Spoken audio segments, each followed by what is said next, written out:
बन्टी आऊ मेरो काखमा बस मेरो अङ्गालोमा पनि लुटुपुटु गरिदेऊ न बन्टी आऊ न। भक्तपुरको सूर्यविनायकमा जन्मिएका कलाकार विजय देउजा 33 वर्षदेखि कलाकारिता क्षेत्रमा काम गरिरहेका छन्। सानैदेखि भद्र र शालीन व्यवहार भएका विजय देउजाको जीवनमा एउटै मात्र सपना थियो, त्यो सपना हो चर्चा कमाउने। विजय सानैदेखि नै आफूलाई सबै मान्छेले चिनुन् भन्ने चाहन्थे। भक्तपुरको सूर्यविनायकमा जन्मिएका विजयले पेट पाल्नकै लागि भनेर त्यति धेरै सङ्घर्ष गर्नु परेन। बाल्यकालदेखि नै विजय हेर्दै ज्याङ्गो र डरलाग्दो देखिन्थे। मोटो ज्यान, अग्लो शरीर र ठुल्ठुला आँखा भएका विजय जीवनमा दामभन्दा पनि नाम कमाउने उद्देश्य बोकेर बक्सिङ खेलमा आबद्ध भए। कुकुरको झैँ कान छ मेरो, चिलको झैँ आँखा छ मेरो, स्यालसँग धेरै धुर्त्याइको पाठ सिकेको छु मैले, त्यसैले त याक्चे हुँ म याक्चे। बक्सिङ खेलाडी भएर देश विदेशमा लडाईँ गर्न पुग्थे विजय। खेलमा कहिले जित र कहिले हारको सामना गर्दै विजय अगाडि बढिरहेका थिए। भारतबाट बक्सिङ खेलेर नेपाल आएर आमाको पाउमा छुँदै गर्दा आमाले आँखाभरि आँसु पार्दै बोलेको एउटै शब्दले छोयो विजयलाई। त्यति बेला आमाले अलि भावुक हुँदै भनेकी थिइन् रे, आफूले 9 महिनासम्म गर्भमा राखेर कति दुःख र पीडा सहेर जन्माएको छोरोले अरूको हातबाट खाएको कुटाई कसरी हेर्न सक्छु म? छोरा, कृपया आजैदेखि यो बक्सिङ खेल्न छोडिदेऊ न है। आमाले यति भनिसकेपछि आँखाभरि आँसु पार्दै विजयले खेल नखेल्ने प्रण गरे। त्यतिन्जेलसम्म विजय दाइले राष्ट्रिय खेलाडी भएर नाम कमाइसकेका थिए। विजयले आमाको अगाडि बसेरै प्रण गरेरै भने, आजदेखि आमाको मन रुवाएर चिनाउनुभन्दा पनि दुनियाँलाई हँसाएर नाम कमाउँछु भनेर सुरु गरे कलाकारिता। त्यसपछि विजय सिनेमा क्षेत्रमा खलनायकको रूपमा स्थापित हुँदै गए। फिल्ममा हेर्दै डरलाग्दो गुण्डाको भूमिकामा देखिए पनि उनको वास्तविक आचरण भने त्यस्तो पटक्कै छैन। वास्तविक जीवनमा विजय हिंसा र मारकाटबाट निकै नै पर छन्। विजय देउजा एउटा कर्तव्यनिष्ठ सरकारी कर्मचारी पनि हुन्। उनी कला क्षेत्र बाहेक वीर अस्पतालमा व्यवस्थापनको जिम्मेवारी समेत सम्हालिरहेका छन्। विजय देउजाको घरमा अहिले बुवा, श्रीमती र छोराछोरी पनि हुनुहुन्छ। हामीले अनि आमानी भनेर पनि सोध्यौँ। विजय दाई अलिक मलिन र भावुक हुँदै भने, लाखौँ कोसिस गर्दा पनि मैले मेरो आमालाई बचाउनै सकिनँ। केही समय अगाडि नै उहाँको आमाले यो संसार छोडेर भगवानको घर जानुभएको रहेछ। दाईसँगै एकछिन हामी पनि भावुक भयौँ। विजय दाइले फेरि भावुक हुँदै भन्नुभयो, संसारको रीत नै यस्तो रहेछ भाइ, चाहेर पनि सधैँभरि यो धरतीमा बस्नै नपाइने रहेछ, के गर्नु भन्दै मन बुझाए। पछिल्लो समय विजय देउजा भुन्टी सिरियलबाट निकै नै चर्चामा छन्। सिरियलमा भुन्टीलाई गिद्धे नजर लगाउने र मौका मिल्ने बित्तिकै शारीरिक शोषण गर्न खोज्ने विजय देउजा वास्तविक जीवनमा भने भुन्टीलाई आफ्नै बहिनी समान मान्छन्। विजयले अलिकति मुस्कुराउँदै भने, एउटै परिवारमा नजन्मिए पनि किन भुन्टी मलाई आफ्नै बहिनी जस्तो लाग्छ। गुण्डाको रोलमा खेलेपछि विजय दाइलाई अहिले भुन्टीका दर्शकहरूले गाली मात्र गरिरहनु भएको छ, तर त्यो दर्शकले गरेको गाली आफूलाई माया र सम्मान गरेको सम्झन्छन् कलाकार विजय देउजा। भुन्टीमा तपाईँहरूलाई मनोरञ्जन र रोचक बनाउनका लागि मात्र मैले खलनायक वा गुण्डाको भूमिका खेलेको हुँ। वास्तविक जीवनमा त म पनि भुन्टी जस्तै ज्ञानी र इमान्दार छु नि, दाइले मुस्कुराउँदै भन्नुभयो। विजयले दर्शकलाई सभ्य भाषामा कमेन्ट गरिदिनको लागि पनि आग्रह गरे। विजय दाइको कुरा सुनिसकेपछि हामी पनि दङ्ग पर्दै घर फर्क्यौँ। भिडियोलाई एउटा सेयर चाहिँ सबैजनाले गरिदिनु होला है। बन्टी यता आऊ न, तिमीसँग सानो कुरा गर्नु छ। तिमी मैले माया गर्न खोज्दाखेरि पनि किन सधैँ चर्किन्छौ? तिमीलाई त्यति धेरै माया गर्ने म्याडम हुनुहुन्छ, त्यति तिम्रो उहाँले चिन्ता गर्नुहुन्छ, तिमीलाई त्यो माया गर्ने म्याडमको दायित्व हो नि। म पनि त तिमीलाई त्यत्तिकै माया गर्छु नि। आऊ मेरो काखमा बस मेरो अङ्गालोमा पनि लुटुपुटु गरिदेऊ न बन्टी आऊ न। बन्टी क्यारेक्टरलाई अलिकति गलत नजरले हेर्ने मेरो क्यारेक्टर थियो, त्यो अनुसारमा मैले गरिदिएँ। त्यो एपिसोड अनियर भइसकेपछि अझ बढी गाली आउन थाल्यो। जीवनमा एकदमै कम नकारात्मक सोच छु र एउटा सकारात्मक सोच राख्ने, आफ्नो कर्ममा विश्वास गर्ने। मलाई मारकाट मन पर्दैन, अशान्ति मन पर्दैन। नायकहरूले समाजमा भएको सकारात्मक पात्रलाई प्रतिनिधित्व गर्नुहुन्छ। अब हामी नेगेटिभ खेल्ने, अब भिलेन भन्छन्, हामीले चाहिँ त्यो नकारात्मक पात्रको प्रतिनिधित्व गर्छौँ र धेरै महिलाहरूले अत्यन्तै गाली गर्नुहुन्छ। अब यो गुण्डा मान्छे इन्ट्री भयो, अब भुन्टीलाई चाहिँ त्यो घरबाट निकाल्ने भयो, अब भुन्टीले दुःख पाउने भए, फेरि भुन्टीले दुःख पाउने भए भन्ने किसिमको चिन्ता व्यक्त गर्नुभएको थियो। त्यो हेरेपछि अझ बढी गाली गर्नुभयो। तर हिजो 88औं भाग आइसकेपछि त गालीको बौछार सुरु भएको छ। अब त झन् बाटोमा भेट्दाखेरि तपाईँ त यस्तो गुण्डा होइन, तपाईँको अगाडि पर्ने डर लाग्छ हामीलाई त, छोरी चेलीहरू त झन् तपाईँसँग डराउनु पर्छ भन्ने टाइपको कुराहरू गर्ने। पारिवारिक सम्बन्ध जस्तो, छोरी जस्तो, बहिनी, उसले दा भन्दाखेरि म बहिनी नै भन्छु। मैले कहिले उसलाई त्यत्रो दिन सुटिङमा हुँदैन मैले कहिले पनि सम्बोधन गरेर आशा भन्ने शब्द मैले प्रयोग गर्न, ए बहिनी मेरो के छ सिन, ए बहिनी अब मेरो कतिखेर म बहिनी के ड्रेस लगाउँ, मैले शब्द प्रयोग गर्ने शब्द नै बहिनी हुन्छ। तपाईँ त भुन्टीको गुण्डा होइन भन्नुभयो। हो हजुर हो भने भुन्टीले दुःख चाहिँ दिन पाउनुहुन्न नि, हेर्नुहोस् न त तपाईँलाई थाहा भइसक्यो, हामी त ठिक पार्छौँ तपाईँलाई भनेर उहाँहरूले म भुन्टीभन्दा धेरै ज्ञानी छु म पनि, यो बुढेसकालमा पनि यस्तो सिनेमा खेल्न गइसकेपछि किन यस्तो रोल गरे, मलाई त मन परेन यस्तो भन्ने किसिमको एउटा बच्चा बच्ची मान्छे केटी मान्छेलाई त्यसरी हातपात गर्ने क्यारेक्टर गरे नगरे भए हुन्थ्यो भन्ने किसिमको सुझावहरू आयो, मलाई नआएको होइन। तर मैले जिन्दगी आरामले चल्यो अहिले पनि एकदमै। म सायद मैले सोच्छु संसारमा सबैभन्दा ह्याप्पी मान्छे मै हुँ जस्तो लाग्छ, त्यो फिल मलाई अनुभूति हुन्छ। म उहाँहरूलाई एउटा कुरा के भन्न चाहन्छु भने त्यो एउटा चलचित्रमा कल्पना गरिएको पात्र हो, त्यो पात्र म भएँ, मैले खेलेँ, मैले नगरेको भए सायद अर्को पात्रले गर्नु, अर्को व्यक्तिले गर्नुहुन्थ्यो, अथवा जसले गरे पनि त्यो एउटा लिखित लेखिएको दस्तावेजमाथि उतारिएको एउटा चित्र हो। त्यो चाहिँ त्यो पात्र त्यस्तो हुनै नै पर्थ्यो, चाहे मैले गरे पनि चाहे अर्कोले गरे पनि। त्यस कारणले स्वभावतः म त्यो स्वभावसँग बिल्कुलै ठ्याक्कै मिल्ने मान्छे नभए तापनि मैले त्यो भूमिका गरेँ र अहिले गरिरहेको छु। दर्शकहरूले चाहिँ यसलाई एकदमै सकारात्मक ढङ्गबाट बुझिदिनु पर्यो र तपाईँहरूको प्यारो पात्र भुन्टी, लाखौँ लाख दर्शकले मन पराउनु भएको पात्र जो छ, भुन्टीलाई दुःख दिने सताउने एउटा पात्रको रूपमा म प्रस्तुत भएको छु र त्यसमा म कतिको सफल भएँ या भइन त्यो तपाईँहरूले मूल्याङ्कन गर्ने कुरा हो। मलाई अरूको अलिकति पीडा देख्दाखेरि अलि भावुक हुन्छु म, त्यो चाहिँ स्वाभाविकै हो। जसलाई चाहेर धेरै कोसिस गर्दाखेरि पनि बचाउन सकिएन। आजभन्दा सायद 10 वर्ष अगाडि मेरो माताको निधन भयो, त्यो समय थियो मेरो जीवनमा सबैभन्दा पीडादायक समय। त्यतिखेर चाहिँ धेरै रोइएको थियो। एउटा आफ्नो जन्मदिने माताले छोडेर जाँदाखेरि एउटा पीडा हुन्छ, त्यो चाहिँ त्यतिखेर चाहिँ वास्तवमा अलिकति धेरै रोएको थिएँ म। र मैले गरेको राम्रा नराम्रा भूमिकाहरू जति पनि छन् त्यसलाई सकारात्मक ढङ्गले बुझिदिनुहोस्, एउटा चरित्र गरेको हुँ, गाली गरिदिनुहोस् तर प्रेमले गरिदिनुहोस्। दर्शकबिन नमस्कार, अनलाइन तुफान हेरेर बस्नु भएको छ, म मधु आचार्य यहाँको माझमा फेरि पनि उपस्थित भएको छु र विशेष गरी आज मेरो फ्रेममा को हुनुहुन्छ गेस्ट भनेर तपाईँले मेरो हाइलाइट्सहरू पनि थाहा पाइसक्नु भएको छ। वरिष्ठ कलाकार विजय देउजा दाई हुनुहुन्छ। विशेष त तपाईँहरूले सिनेमामा, टेलिफिल्ममा, गीत सङ्गीत अनेक ठाउँमा देख्नु भएको छ। विगत लामो समयदेखि कला क्षेत्रमा यहाँहरू सँगसँगै हुनुहुन्छ उहाँ, र विशेष गरी यहाँले अत्यन्तै धेरै माया गरेर बनाइदिनु भएको कलाकार विजय देउजा दाई। कति मान्छे त बाटोमा हिँड्दा पनि डराउनुहुन्छ होला उहाँले गरेको एक्टिङ, त्यो ब्लेनको पात्र जुन चित्रण गरिएको हुन्छ उहाँलाई प्रायः। त्यसले गर्दाखेरि र विशेष गरी आज उहाँसँगको अन्तरङ्ग कुराहरू हुनेछन्, उहाँसँगको दुःख सुखका कुराहरू हामी गर्नेछौँ, उहाँको सङ्घर्षका कथाहरू यहाँलाई देखाउनेछौँ। जस्ताको तस्तै सबैभन्दा पहिला स्वागत गर्न चाहन्छौँ दाई। स्वागत छ, नमस्कार दाई। धन्यवाद। आराम हुनुहुन्छ दाई? एकदम ठिक छु। एकदम धेरै व्यस्त समयको बावजुद पनि यहाँले समय दिनुभयो। सबैभन्दा पहिला त म यहाँलाई धेरै धेरै धन्यवाद भन्न चाहन्छु। काम कारबाही एकदम धेरै व्यस्त छ यहाँको, के काममा व्यस्त हुनुहुन्छ आजभोलि? आजभोलि अब यो चलचित्रतिरको क्षेत्रतिर चाहिँ अब ठुलो पर्दाको फिल्महरू त खासै बनेका छैनन् अहिलेको दिनमा। म यो सिरियलहरू 2टा गरिरहेको छु अहिले कन्टिन्यू चाहिँ। एउटा शुक्रबार आउने भद्रगोल, नेपाल टेलिभिजन आउने भद्रगोल, र युट्युबमा आउने यो भुन्टी सिरियलमा अहिले गरिरहेको छु। त्योदेखि बाहेक चाहिँ मैले आफ्नो नियमित पेसा, रोजीरोटीको नियमित पेसा भनौँ न, मेरो जागिरलाई पनि नियमितता दिइरहेको हुनाले सेड्युल चाहिँ अलिक व्यस्तै हुन्छ, दुवैतिर भ्याइ नभ्याइ हुन्छ।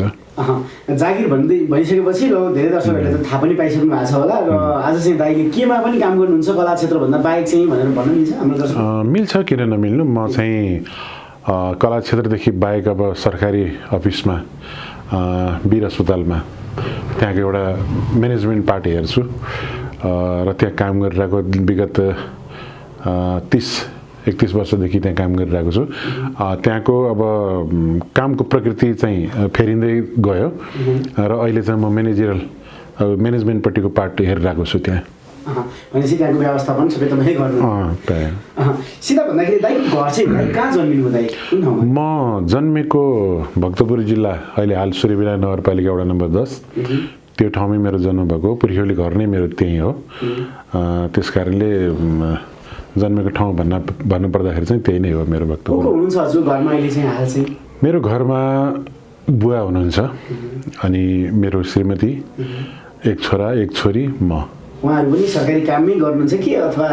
होइन, मेरो वाइफ त नितान्त गृहिणी नै हो, बुवा रिटायर्ड हो, छोरा र छोरी चाहिँ अब भर्खर अब पढ्ने क्रममा पढाइकै क्रममा छ देशभित्रै हुनुहुन्छ त्यही देशभित्रै छ अब यो बाहेक हजुरले कला क्षेत्रलाई कसरी समय मिलाउनुहुन्छ होला जागिर पनि चलिरहेको छ होइन सिनेमामा एउटा चाहिँ डेन्जर अलिकति भ्लेनको क्यारेक्टरमा देखिँदाखेरि चाहिँ एउटा डेन्जर रूपमै देखाइन्छ तर्साइन्छ मान्छेलाई होइन सिनेमा त्यो अनुसारले जोड्नको लागि जोडिन्छ पनि होइन कला क्षेत्रमा ठ्याक्कै कति वर्ष अगाडि प्रवेश गर्नुभयो कसरी मिलेको थियो अलिकति बताइदिनु यो यस्तो छ अब करिबन भन्नुपर्दाखेरि कला क्षेत्रमा अब यो भिजुअल मिडियामा आउने रहरको कारणले गर्दा जब म 2044 सालतिर कलेजमा पढ्थेँ यहाँ भृगुटी मण्डपमा अनि त्यो बेलामा मसँग कलेजमा पढ्ने सहपाठी साथीहरू धेरै जस्तो यो क्षेत्र त्यो बेलामा टेलिभिजन पनि भर्खर भर्खर खुलेको 1-2 वर्ष भएको थियो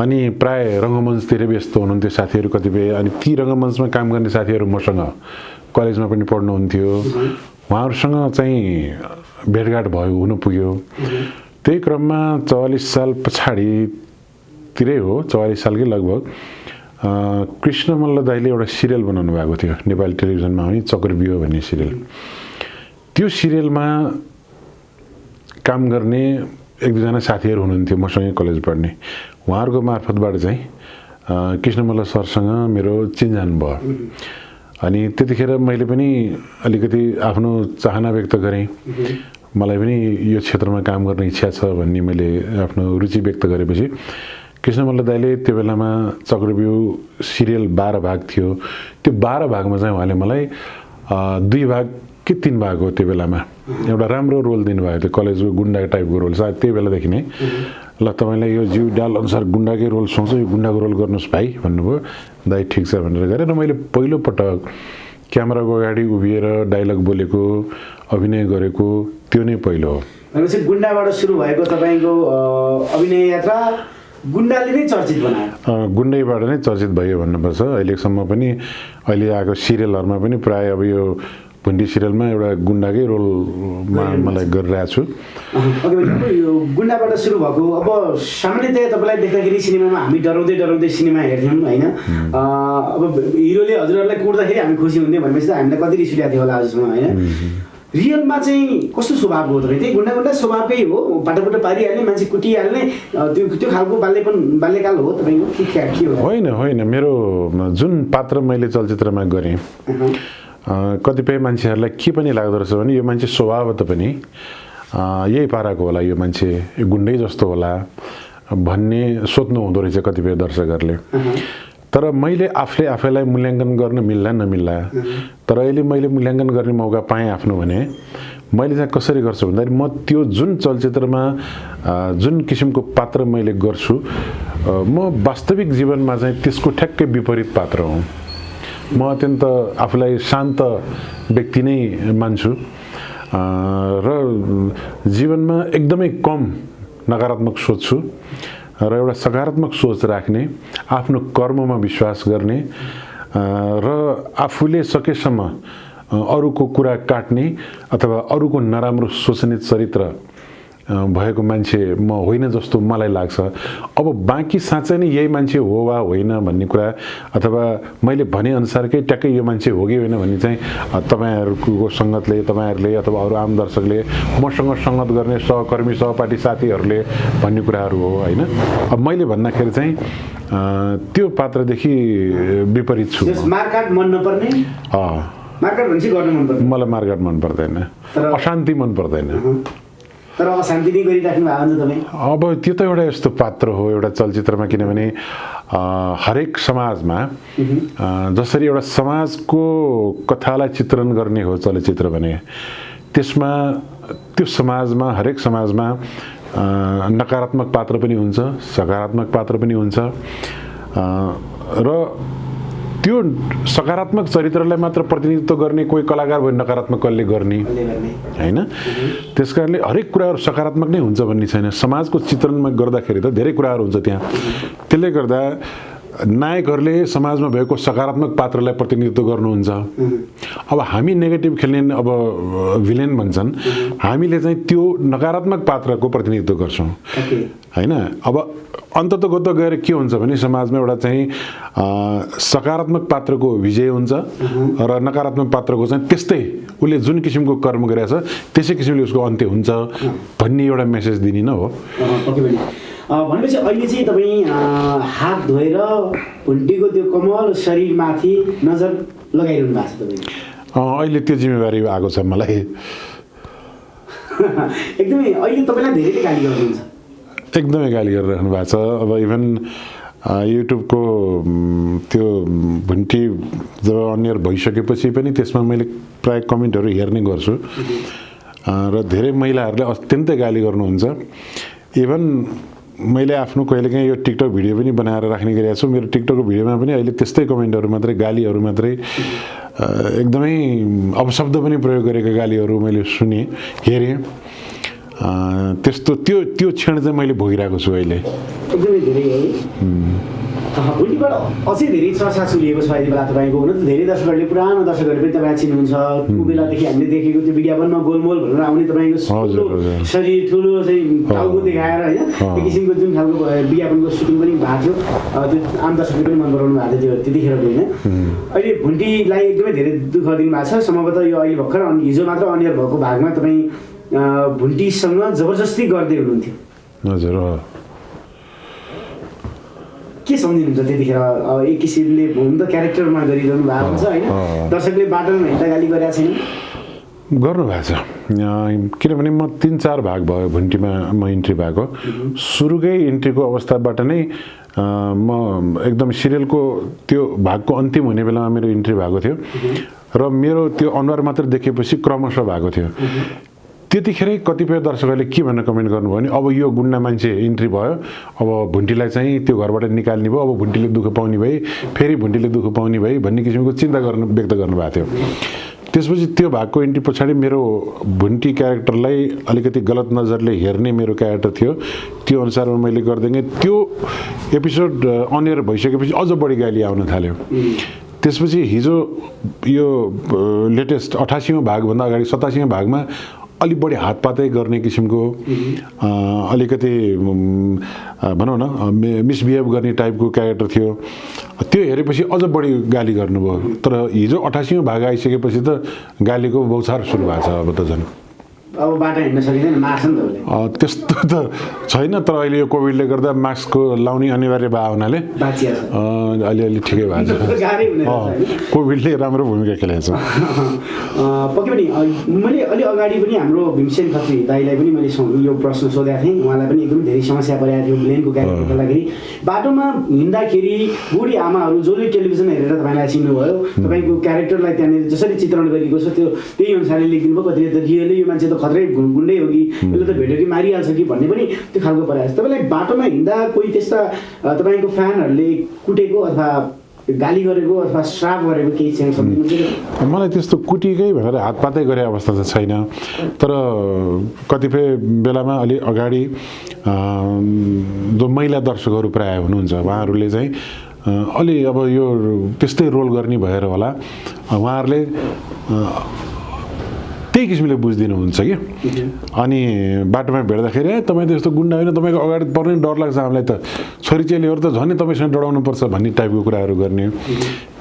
त्यस्तो गर्दाखेरि चाहिँ एक किसिमको मेरो पात्र, मैले गरेको पात्र चाहिँ जे होस् मान्छेहरूलाई जुन भूमिका गरेको छु त्यो चाहिँ मैले राम्रोसँग गरिरहेको छु, उहाँहरूलाई रिस उठाउन सकेछु भन्ने टाइपको फिल चाहिँ हुन्छ। धेरै पटक भइरहेको छु मैले त्यस्तो। वास्तवमा हेर्दाखेरि चाहिँ रियलको नजरले भन्दा पनि रियलको नजरले हेर्दाखेरि चाहिँ भुन्टी कस्तो मान्छे हो तपाईँको नजरमा?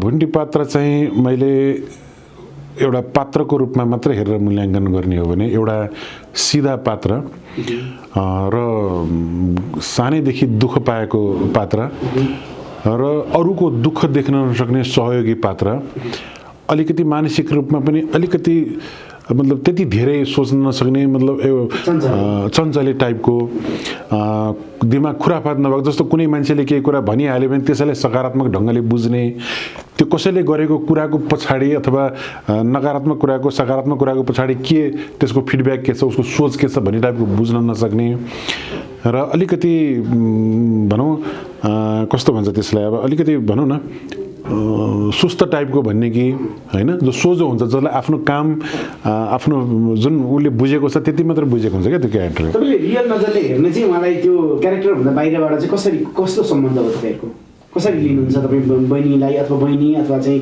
छोरी कसरी लिनुहुन्छ उहाँलाई हाम्रो अब आशा एकदमै राम्रो मान्छे उहाँले मलाई एकदमै दा भनेर सम्बोधन गर्नुहुन्छ उहाँसँग चाहिँ नि मैले थोरै समय काम गर्दाखेरि पनि मलाई एक किसिमको अपनत्व एउटा पारिवारिक सम्बन्ध जस्तो छोरी जस्तो बहिनी उसले दा भन्दाखेरि म बहिनी नै भन्छु मैले कहिले उसलाई त्यत्रो दिन सुटिङमा हुँदैन मैले कहिले पनि सम्बोधन गरेर आशा भन्ने शब्द मैले प्रयोग गर्न ए बहिनी मेरो के छ सिन ए बहिनी अब मेरो कतिखेर म बहिनी के ड्रेस लगाउँ मैले शब्द प्रयोग गर्ने शब्द नै बहिनी हुन्छ उसले पनि मलाई दा भन्छ मैले आजसम्म उनलाई आशा भन्ने शब्द प्रयोग गरे पनि छैन किनभने त्यो एउटा किसिमको र काममा पनि असाध्यै डेडिकेटेड मान्छे र बहुप्रतिभाशाली भन्छु म उनलाई त्यसरी मैले खानी छ एकदम त्यो चाहिँ कुरा सत्य हो त्यो सत्य बोल्नमा हजुरको आफ्नै बहिनी हुन् भुन्डी भन्दा फरक पर्दैन त्यस्तो त्यो एकदमै आफ्नै बहिनी एकदमै ओके पनि तर अब सिरियलमा हामीले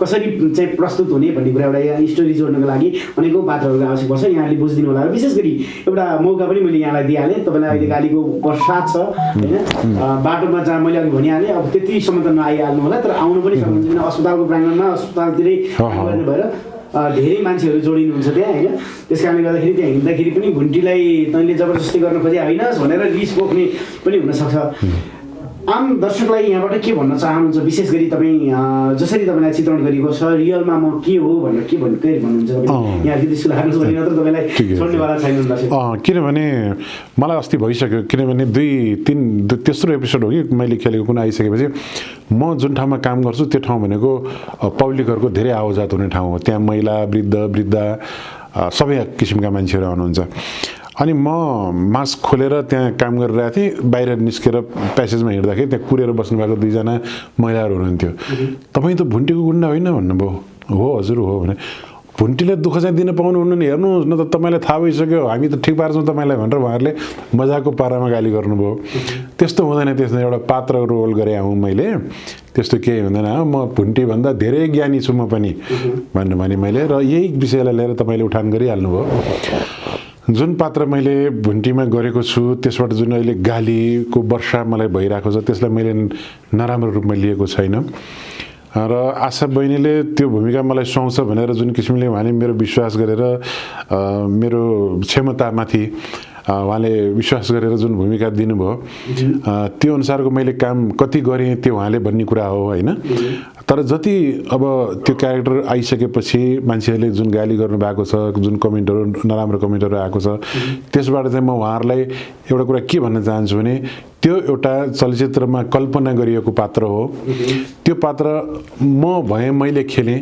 मैले नगरेको भए सायद अर्को पात्रले गर्नु अर्को व्यक्तिले गर्नुहुन्थ्यो अथवा जसले गरे पनि त्यो एउटा लिखित लेखिएको दस्तावेजमाथि उतारिएको एउटा चित्र हो त्यो चाहिँ त्यो पात्र त्यस्तो हुनै नै पर्थ्यो चाहे मैले गरे पनि चाहे अर्कोले गरे पनि त्यस कारणले स्वभावतः म त्यो स्वभावसँग बिल्कुलै ठ्याक्कै मिल्ने मान्छे नभए तापनि मैले त्यो भूमिका गरेँ र अहिले गरिरहेको छु दर्शकहरूले चाहिँ यसलाई एकदमै सकारात्मक ढङ्गबाट बुझिदिनु पर्यो र तपाईँहरूको प्यारो पात्र भुन्टी लाखौँ लाख दर्शकले मन पराउनु भएको पात्र जो छ भुन्टीलाई दुःख दिने सताउने एउटा पात्रको रूपमा म प्रस्तुत भएको छु र त्यसमा म कतिको सफल भएँ या भइन त्यो तपाईँहरूले मूल्याङ्कन गर्ने कुरा हो र वास्तविक जीवनमा म अघि नै मैले भनिसकेको छु म त्यो स्वभावबाट त्यो किसिमको चरित्रबाट एकदम फरक व्यक्ति हुँ शालीन व्यक्ति हुँ मलाई चाहिँ नि त्यसरी बुझिदिनु हुन म अनुरोध गर्न चाहन्छु गाली नगरिदिनु होला पक्कै पनि अहिले घरमा गाह्रो भएको छैन भाउजूले गाली गर्नुहुन्न तपाईँले के गर्नुभयो त्यसलाई किन दुःख दिया त्यो आम दर्शकले गाली गर्नु कसरी बुझ्नुहुन्छ भाउजूले चाहिँ यस्तो पर्यो किनभने पहिला पनि अब चलचित्रमा त्यस्तै नेगेटिभ रोलहरू गर्ने रहेको हो तर त्यो त्यति अब दर्शकहरूले गएर हलमा हेर्ने ओर्ने गरेर त्यो जुन हेर्ने दर्शकहरूको सङ्ख्या कमी नै हुने रहेछ त्यो बेलामा। अब अहिले सायद यो मिडियाले पनि एउटा फड्को मारेको बेलामा प्राय सबैको हातमा मोबाइल हुने, सबैले जुनसुकै बेला पनि हेर्न सक्ने सुविधा प्राप्त भएको कारणले गर्दा धेरै मान्छेले हेर्ने, परिवारले पनि हेर्ने गर्नुहुन्छ। मलाई भन्नुहुन्थ्यो, मेरो वाइफले मलाई भन्नुभयो, यो बुढेसकालमा पनि यस्तो सिनेमा खेल्न गइसकेपछि किन यस्तो रोल गरे, मलाई त मन परेन यस्तो भन्ने किसिमको एउटा बच्चा बच्ची मान्छे, केटी मान्छेलाई त्यसरी हातपात गर्ने क्यारेक्टर गरे नगरे भए हुन्थ्यो भन्ने किसिमको सुझावहरू आयो। मलाई नआएको होइन, तर मैले यसलाई बुझाएँ होइन, एउटा पात्र हो। किनभने त्यो एउटा उमेर पाएको मान्छे, विवाह नभएको मान्छे, उसको एउटा युवतीप्रति हेर्ने उसले नकारात्मक नजर, त्यो पात्रको भूमिका गरे हो नि त मैले। एउटा विवाहित मान्छे, श्रीमान बच्चा भएको मान्छे होइन त्यो क्यारेक्टर भनेको विवाहै नभएको, आफ्नो आचरणको कारणले विवाह नभएको क्यारेक्टर, र उसले एउटा युवती दुःख पाके घरमा बसिरहेकी, आफ्नो बहिनीको घरमा बसेकी केटीमाथि उसले त्यो किसिमको आशय व्यक्त गर्यो। पक्कै पनि त्यो खालको चित्रण गरिएको छ। सबैले मन पराउनु भएको घुन्टी अझै धेरै हेरिदिनु होला, जतिले हेर्नु भएको छ एकदम धेरै राम्रो प्रतिक्रिया आइरहेको छ। दाइले त्यसमा आफ्नो चित्रण आफूलाई कसरी चित्रण गरिएको छ भनेर पनि प्रश्न पारिसक्नु भयो। अब जाउँ अलिकति ब्याकग्राउन्डतिर जाउँ। दाइ जीवनमा पहिलोचोटि सङ्घर्ष केबाट गर्नु दाइ? सङ्घर्ष भन्नाले चलचित्र क्षेत्रपट्टिको होइन, तपाईँले पेट पाल्नको लागि नर्मली के कामबाट सुरुवात गर्नु जब तपाईँ वयस्क बन्नु? म वास्तवमा अब सुरुमा विद्यार्थी जीवनै भइहाल्यो। विद्यार्थी जीवन पछाडि जब स्कुल लेभल सकियो त्यसपछि फ्याट कलेज जोइन गरिहाल्यो। अनि कलेज जोइन गरिसकेपछि त्यहाँबाट पेट पाल्नको लागि भन्दाखेरि पनि त्यो बेलामा पेटै पाल्नलाई श्रम गर्नुपर्ने, दुःख गर्नुपर्ने, त्यो किसिमको चिन्ता गर्नुपर्ने पारिवारिक पृष्ठभूमि रहेन मेरो। एउटा मध्यमवर्गीय परिवारमै थियो, त्यस्तो गर्नु पनि भएन। तर एउटा सोख चाहिँ के रह्यो भने चर्चित हुने, चाहे जुनसुकै विधाबाट होस्, सकारात्मक विधा भनौँ, चर्चित त धेरै किसिमबाट हुन्छन् मान्छे, तर राम्रो काम गरेर देशकै लागि केही योगदान गरेर चर्चित हुने एउटा लोभ चाहिँ सानैदेखि पलाएको। अनि अलिकति अब कलेज पढिसकेपछि साथीभाइहरूको सङ्गत पनि भयो त्यसपछि म अलिकति यो सङ्घर्ष भनौँ के भनौँ खेल जीवनतिर लागेँ। पहिलो म गेमतिर लागेँ। अनि त्यो बेलामा 2044 साल 45 सालतिर म गेममा पनि सक्रिय थिएँ। त्यो बेलामा म राष्ट्रिय खेलाडी नै थिएँ म बक्सिङ खेलको। म तेस्रो साग गेमको चाहिँ तपाईँको रजत पदक विजेता पनि हो। कलकत्तामा भएको थियो होइन, मेरो वेटमा म दोस्रो पनि भएको थिएँ। त्यसपछि दुईवटा सोख थियो मलाई, एउटा खेलकुद क्षेत्रबाट नाम कमाउने र त्यो बेलाको 2044-45 सालतिर खेलकुद क्षेत्रमा म राम्रै थिएँ, चर्चितै थिएँ। र मलाई त्योदेखि पनि बाहेक चाहिँ अब चलचित्र क्षेत्रबाटै केही गर्नुपर्छ है भन्ने चाहिँ मलाई खेलकुदमा लागे पनि यो चाहिँ थियो। अनि मैले खेलकुदमा गर्दा गर्दै यता कलेजतिरको सङ्गतबाट मैले अघि भने नि साथीहरू, त्यो क्षेत्रका साथीहरूभन्दा म त यतापट्टिका साथीहरूतिर बढी मेरो हिमजिम हुन थाल्यो। यो त यताको साथीहरूको सङ्गतबाट चाहिँ म पुगेँ भने मेरो गन्तव्यमा पुग्छु भन्ने फिल भएपछि म त्यतातिर अलिक कम भयो। त्यसपछि मैले 3-4 वर्ष त्यहाँ गेम खेलेँ, राष्ट्रिय स्तरमा थुप्रै प्रतियोगिताहरू भाग लिएँ। अनि पछि मैले त्यो गेमलाई चाहिँ स्टप नै गरेँ, किनभने एकतिर मात्रै गरौँ भनेर। अनि म यता चलचित्रतिर लागेँ। भनेपछि सुरुवात हाम्रो खेल जीवनबाट सुरु भयो। हजुर, जिन्दगीमा अत्यन्तै धेरै खुसी भएर त्यो एकदम हुन्छ नि एक किसिमको खुसी त हुन्छ, धेरै कुराहरूले खुसी बनाउँछ मान्छेलाई जीवनमा, र एकदमै धेरै खुसी भएको क्षण सम्झिनुहुन्छ एकदमै त्यो सम्झिँदा चाहिँ अहिले पनि ओहो मेरो जीवनमा यस्तोसँग म पनि भएको थियो है, यसरी खुसी भएको थिएँ म भन्ने केही सम्झिनुहुन्छ त्यस्तो? मलाई वास्तवमा खोइ अब यो म यतिखेर मैले त्यो चिजलाई तुरुन्तै सम्झिहाल्न नसके हो कि मलाई जिन्दगीमा त्यस्तो अत्यन्त धेरै अपत्यारिलो खुसी पनि कहिले भएन। अलवेज ह्याप्पी भने जस्तो क्या तपाईँको त्यस्तो बिन्दास एकदम अलवेज ह्याप्पी केही पनि छैन। एकदम अपत्यारिलो खुसी भएर एकदम ल के गरौँ कसो गरौँ उफ्रिने भनौँ न एउटा, त्यो पनि मलाई कहिले पनि भएन। जिन्दगी आरामले चल्यो। अहिले पनि एकदमै म सायद मैले सोच्छु संसारमा सबैभन्दा ह्याप्पी मान्छे मै हुँ जस्तो लाग्छ। त्यो फिल मलाई अनुभूति हुन्छ, पोजिटिभ छ। म किनभने मलाई कहिले पनि यही हो, हिँड्ने डुल्ने खाने यही हो मेरो जीवन शैली हो, तर म सन्तुष्ट। मैले योभन्दा धेरै ठुलो सपना देखेको पनि छैन। र जति छु म ठिक छु, म ह्याप्पी छु, सायद म जति कमै मान्छेहरू ह्याप्पी हुन्छन् होला जस्तो मलाई त्यो अनुभूति हुन्छ अहिले पनि। जीवनमा अत्यन्तै धेरै चित्त दुखेर रोएको क्षण सम्झिनुहुन्छ? हुन त कहिलेकाहीँ त्यस्तो ठेस लाग्छ जीवनमा, होइन? दुःख सुख सङ्घर्षकै जीवन हो, कतिखेर के हुन्छ मान्छेलाई थाहा हुँदैन। एकदमै धेरै मन दुखेर रोएको क्षण सम्झिनु पर्दा के सम्झिनुहुन्छ? अब मेरो रोएका घटनाहरू पनि धेरै कम छन्। म एकदमै कम रुन्छु, कम रुने भित्र पर्छु म। किनभने सामान्य कुराले मलाई रुवाउनै सक्दैन, किनभने म सधैँ खुसीमा जिउन चाहने मान्छे। मलाई अरूको अलिकति पीडा देख्दाखेरि अलि भावुक हुन्छु म, त्यो चाहिँ स्वाभाविकै हो।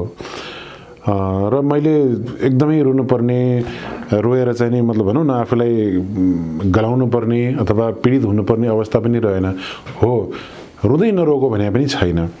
अब कुन अवस्था भन्दाखेरि जुन बेला मलाई अत्यन्त माया गर्ने मेरो माताजीको देहावसान भयो, त्यो समय थियो, मलाई अत्यन्तै पीडा दियो, जसलाई चाहेर धेरै कोसिस गर्दाखेरि पनि बचाउन सकिएन।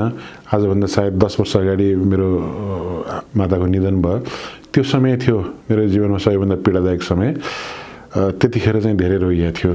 आमा के भएर बित्नुभयो? हुनु त आमा अहिले हामीसँग हुनुहुन्न। हजुर। जहाँ हुनुहुन्छ उहाँको आत्मालाई शान्ति मिलोस्। अझै पनि पक्कै पनि छोराको यो प्रगति निहालिरहनु भएकै होला, हामीलाई त्यही लाग्छ। के भएको थियो अलिकति थोरै पृष्ठभूमि सुन्नु? उहाँ मृगौला सम्बन्धी रोगबाट पीडित हुनुहुन्थ्यो र त्यसपछि अब यो मुटु सम्बन्धीको रोगबाट पनि पीडित हुनुहुन्थ्यो। लामो समयसम्म त्यसको इलाज गरेर राख्यौँ हामीहरूले। खुसी नै हुनुहुन्थ्यो, सबै थियो। तर पछि अब गर्दा गर्दै अब अलिकति उमेरको कारण पनि भयो। त्यसपछि उहाँलाई हामीले धेरै कोसिस गर्दाखेरि पनि बचाउन सकेनौँ। एउटा मृगौला प्रत्यारोपण गरेर बचाउन सकिन्थ्यो भन्ने कुरा थियो, तर त्यो पनि उहाँको ओभर एज भइसकेको कारणले गर्दाखेरि हामीले त्यतातिर पहल गर्न सकेनौँ। झन् त्यसले गलाउने, अझ झन् ग्यारेन्टी नहुने किसिमको भयो। पछि बिस्तारै बिस्तारै हेमोडायलिसिस गरिरहेका थियौँ। त्यति गर्दाखेरि पनि हामीले कुनै पछि उहाँलाई त्यसले पनि सपोर्ट गरेन। पछि त्यसपछि उहाँको निधन हुन पुग्यो। त्यो समय चाहिँ सम्झिँदाखेरि अहिले पनि होइन, कोसिस नगरेको होइन, गरेको। तर एउटा आफ्नो जन्मदिने माताले छोडेर जाँदाखेरि एउटा पीडा हुन्छ, त्यो चाहिँ त्यतिखेर चाहिँ वास्तवमा अलिकति धेरै रोएको थिएँ म।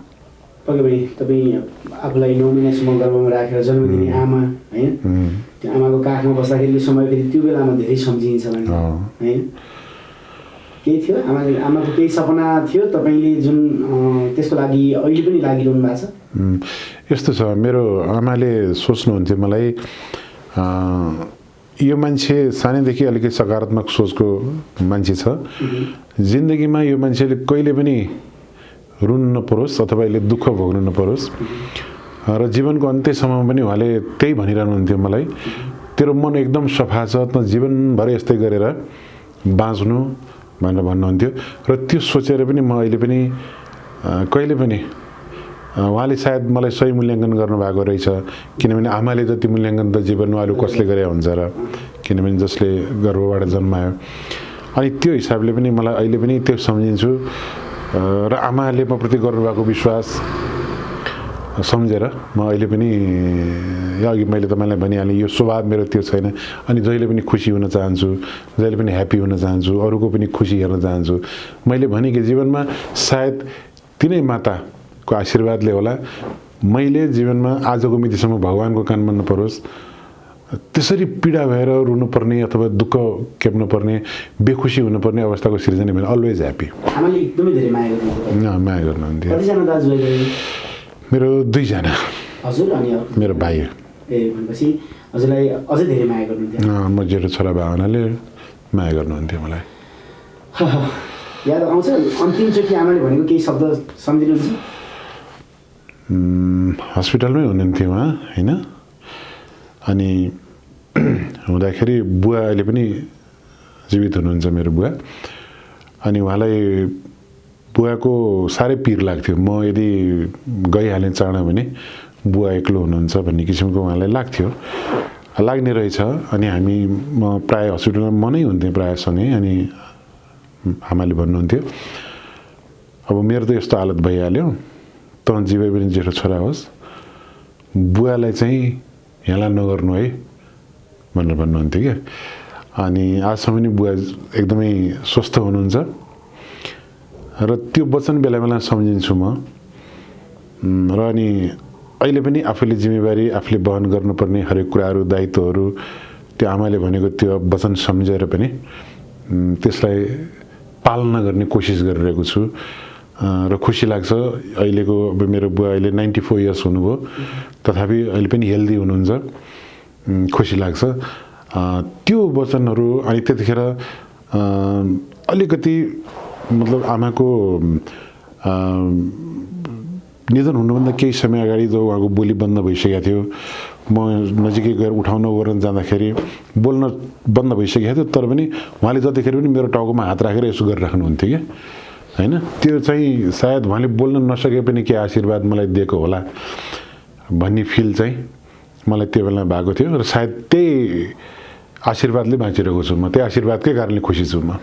अलिकति हामी पनि भावुक भयो आमा भन्ने शब्द छ नि त्यस्तो हैन। जस्तै तपाईँलाई सधैँभरि चाहिँ खुसी बनाउनका निमित्त धेरै कुराहरू गर्नुभयो, धेरै कुरा सहेर तपाईँलाई हुर्काउनु पनि डेफिनेटली। खै तपाईँले सकेसम्म लागे शक्ति गर्दा गर्दै पनि सबै अब भगवान्ले सुनिदिनु भएन हैन। जस आमा जहाँ हुनुहुन्छ उहाँ खुसी हुनुहुन्छ होला, यति बेला उहाँ भइदिएको भए पक्कै पनि अझै तपाईँले गर्नुभएको यो प्रगति, तपाईँको यो नाम जस्तो तपाईँको सपना थियो त्यो सपनाभित्र रहेर आमा अझै खुसी भएर दङ्ग भएर देखिस् मेरो छोरो भनेर भन्न पाउनुहुन्थ्यो। त्यो कुरा मात्रै रह्यो, बाँकी आमा कहिले दुःखी हुनु परेन। तपाईँ जतिको छोरो उहाँले जन्माउनु भयो, उहाँलाई अझै पनि प्रणाम गर्छौँ र जहाँ हुनुहुन्छ खुसी हुनुहोस् होइन, आत्माको शान्ति मिलोस् त्यही चाहना छ। र यसै गरी दुःख सुख सङ्घर्षको बिचमै तपाईँको यसै गरी जीवन चलिरह्यो होइन। पक्कै पनि बुवाले पनि माया गर्नुहुन्छ तपाईँलाई एकदमै। के सपना थियो बुवाको चाहिँ, तपाईँलाई के बनाउँछु भनेको थियो? बुवाको चाहिँ सायद मलाई अब सेनातिर पठाउने मेरो बुवाको इच्छा थियो, तर मैले अब बुवाको त्यो सपना चाहिँ पुरा गर्न सकिनँ। तथापि भनिन्छ नि रियल लाइफमा त्यो सपना पुरा नगरे पनि चलचित्रमा ती भूमिकाहरू गरेर सबै चिजहरू बुवाको सपनाहरू सेना बन्नेदेखि लिएर प्रहरीको हाकिम बन्नेदेखि लिएर सबै कुराहरू गर्न पाएँ मैले।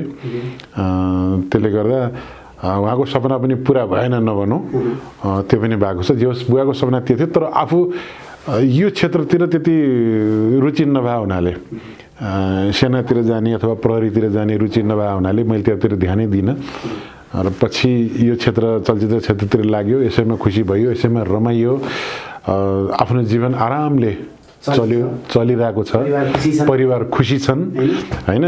कुनै बेला पनि त्यस्तो किसिमको अब भनौँ यत्रो लकडाउन भयो हैन, कयौँ मान्छेहरू यो क्षेत्रमा लाग्ने साथीहरू विस्थापित हुनुभयो, कतिको समस्या पर्यो, कतिलाई बाह्य सहयोगको जरुरत पर्यो, कतिलाई मानसिक रूपमा पनि एउटा अस्वस्थता पैदा भयो, त्यतिखेर एउटा डिप्रेसन जस्तो हुने अवस्था भयो। किनभने काम गरिरहेको मान्छेहरूलाई एक्कासी काम नहुँदाखेरि हात खाली बस्नु पर्दाखेरि धेरै कुराहरू भयो। तर मलाई त्यो यत्रो 2 वर्ष तपाईँको भनौँ न यो कोभिडले गर्दाखेरि आएको हलचलमा पनि खासै किन आरामले म बिजी नै रहेँ, आफ्नो काम थियो, व्यस्तता थियो, कुनै केही भएन, आनन्दसँग दिमागमा त्यस्तो चाहिँ खालीपन र शून्यपन कहिले पनि भएन। पक्कै पनि सफल बन्दै जानुभएको छ र कला क्षेत्रमा धेरै रुचाउनु भएको छ र विशेष त यहाँले गर्नुभएको जीवन्त अभिनय आम दर्शकले मन पराइदिनु भएको छ, धेरै दर्शकले मन पराउनु भएको छ। धेरै धेरै धन्यवाद भन्छौँ हामी सबैलाई र विशेष त आज अलिक व्यस्त समयको बावजुद पनि कुराकानी गर्ने यो मौका पनि मिलाउनु भयो, यहाँले धेरै धेरै धन्यवाद छ होइन। जीवनमा कहिले भोगी सुत्नु परेको छैन त्यसो भए? मैले त्यस्तो भोगिनँ हो, मलाई मैले अघि नै भने म के हो सुरुदेखि नै बलियो मध्यमवर्गीय परिवार हो। बुवा जागिर हुनुहुन्थ्यो, अब हामी यहीँको चाहिँ एउटा रैथाने बासिन्दा भएको हुनाले जग्गा जमिन पनि भएको, अब अन्नपात खानलाई चाहिँ आफ्नै जग्गाबाट आउने हैन, अब नगद खर्च गर्नको लागि बुवाबाट टेवा मिल्ने यो किसिमको भएको हुनाले अब धेरै सन्तान पनि नभएको, त्यसले गर्दा त्यसरी आफूको चाहेको कुराहरू धेरै ठुलो सपना साँचेर बुवालाई दुःख दिनुपर्ने वातावरण पनि त्यो बेला हाम्रो थिएन। अब अहिलेको जस्तो रिक्वायरमेन्ट थिएन, त्यो बेला मोबाइल चाहियो, यो चाहियो, हामीलाई यो चाहियो, बाइक चाहियो, त्यो बुवाको उसमा गर्नुपर्ने त्यो आवश्यकता त्यो थिँदा पनि थिएन। र जति बुवाले गर्न सक्नुहुन्थ्यो, जति हाम्रो इच्छा चाहना थियो फुलफिल भएको थियो। पक्कै पनि र विशेष गरी अलिकति जोडौँ मलाई तपाईँ बक्सिङ खेलाडी पहिला होइन खेलाडी बन्नको लागि तपाईँको सपना आएको थियो किसिमको खैर त्यो बिचमै त्यो यात्रा तपाईँले केही मेडलहरू जितिसकेपछि तपाईँले त्यो रोकेर समय दिनुभयो बाँकी समय तपाईँको जागिरमा गयो होइन अब आमा बुवाले त जन्माएको मान्छे होइन जेठो छोरो गएर लडाइँ गर्न गएको छ हानेको छ कुटाइ पनि खाएकै छ होइन के भन्नुभयो बक्सिङमा जाँदा यता आमा बुवाको सम्झिनुहुन्छ तपाईँ आमा बुवाहरूलाई अलिकति दुःख पर्थ्यो कि पर्दैन एकदमै पर्थ्यो म के थियो भने तपाईँको ट्रेनिङ गरेको थिएँ मैले ट्रेनिङ गर्न गएको थिएँ करिबन उता थाइल्यान्डमा 2-3 महिना हामी त्यहाँ ट्रेनिङको लागि बस्यौँ हामी 8-9 जना खेलाडीहरू सेलेक्ट भएर त्यहाँ ट्रेनिङमा थियौँ त्यहाँ थाइल्यान्डबाट ट्रेनिङ सकेर अनि हामी थर्ड साग गेम खेल्न त्यहाँबाट सिधै कलकत्ता गयौँ अनि कलकत्तामा खेल्दैखेरि मेरो फाइनलमा पुगेको थिएँ म फाइनलमा म भारतको खेलाडीसँग हारेँ त्यो बेलामा फोन थिएन होइन फोनको चलन थिएन अब यहाँबाट उता फोन गर्ने भन्ने कुरा पनि यो ट्रङ्कल गर्नु यहाँ त्रिपुरेश्वरै आउनु पर्थ्यो त्यस्तो थिएन अनि बस्दाखेरि पनि तपाईँको चिठी पत्रबाटै गर्ने चलन थियो त्यो 44-45 सालतिर अनि अब सम्पर्क थिएन अनि हामी थाइल्यान्डबाट काठमाडौँ आएर अनि कलकत्ता जाने भन्ने कार्यक्रम थियो तर पछि सेड्युल चेन्ज भएर होइन कलकत्ताको गेम सकेर अनि काठमाडौँ आउने भन्ने कुरा भयो अनि फाइनलमा गेम थियो फाइनलमा गेम हुँदाखेरि म हारेँ मैले अनुहारमा धेरै कुटाइ पनि खाएको थिएँ मैले अनि भोलिपल्ट त्यो गेम फाइनल सिद्धियो भोलिपल्ट चाहिँ हामी फर्केर नेपाल आउने कार्यक्रम थियो त्यहाँबाट आयौँ आइसकेपछि बेलुका राति भएको थियो यहाँ हामी एयरपोर्टमा उत्रिँदाखेरि अनि घर गएँ खेलाडीको दौरा सुरुवाल हुन्थ्यो नि त्यो थियो लगाएर घरमा पुगेँ बेलुका म आइपुग्छु भनेर सायद त्यो बेला केही माध्यमबाट उहाँ थाहा थियो म पुगेँ घरमा पुग्दाखेरि मेरो यो फेसहरू शून्य थियो कि शून्य थियो एकदमै रातो निलो भएको थियो अनि ढोका खोलेर बेलुका यस्तो आँगनमा आइसकेपछि मेरो आमा त्यो बेला रुनु भएको अनि त्यो पलबाट उहाँले मलाई प्रण गराउनु भयो तैँले यो गेम छोडिदिए यस्तो कुटाइ खाने गेम म हेर्न सक्दिनँ यो नगर भनेर मलाई त्यहाँपट्टि उहाँले इन्करेज नै गर्नु भएन अनि त्यो आमा त्यतिखेर रोएको त्यतिखेर चाहिँ हेट यो आमा बाउ रोउने गेम पनि के खेलिरहने यार हो छोडिदियो यो बरु जग हँसाउने काम गरौँ भनेर अनि यो चलचित्र क्षेत्रतिर लागेको हो म वास्तवमा